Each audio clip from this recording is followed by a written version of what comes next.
We're going to get right to the very latest on those new warnings for the middle of the country. More tornadoes expected across the Midwest, all the way from Texas to Michigan.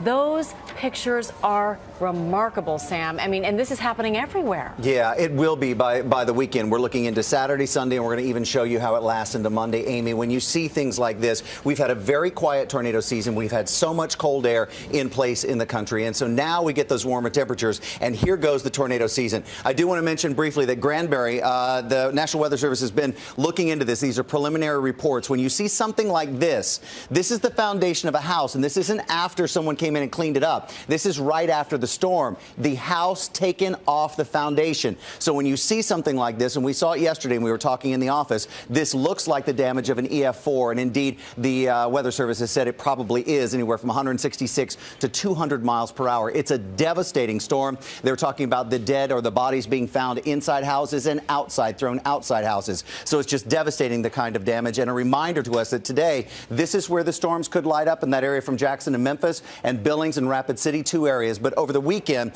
we have a classic storm situation setting up in the middle of the country. This is what you would expect in Tornado Alley for May, but it's been so quiet that we need to remind people to stay up with their ABC stations so that you know when these storms move in the area. Saturday, as a cold front sits in the middle of the country, you've got that cold air clash with warm, humid air. The jet stream pulling up right through the center will build those storms even taller and higher, and that's what you need for very powerful thunderstorms and the possibility for tornadoes. Chicago, Kansas City, Oklahoma, you're all in line, Minneapolis even, by the time we get to Sunday, and this kind of lingers in that part of the country from Monday. To go back to some of those areas that were so damaged and devastated in the past 24 hours, our Steve Osunsami is in Claiborne, Texas right now with just heartbreaking pictures. Good morning, Steve.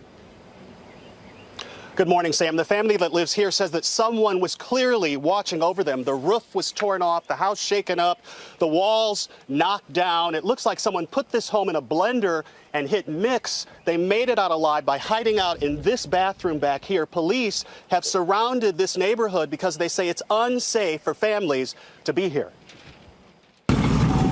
Oh my God! Look at it, it's right above us! Holy... One tornado would have been painful enough, but this morning the National Weather Service confirms that there were 16 of them tearing through northern Texas Wednesday, including this EF4 monster with winds up to 200 miles an hour.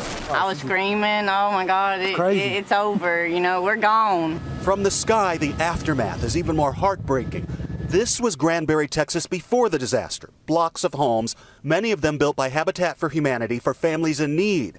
This morning, this is what's left. Piles of rubble, shattered walls, and shattered dreams. Oh my gosh! The door just like shaking really bad.